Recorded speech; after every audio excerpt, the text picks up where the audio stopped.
Somme 1er.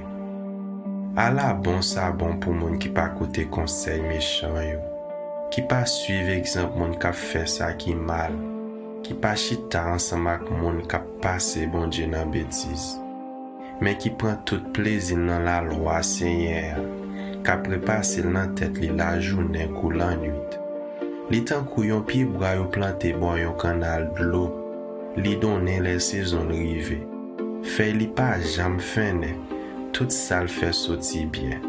Mais c'est pas même bagaille pour méchant yo.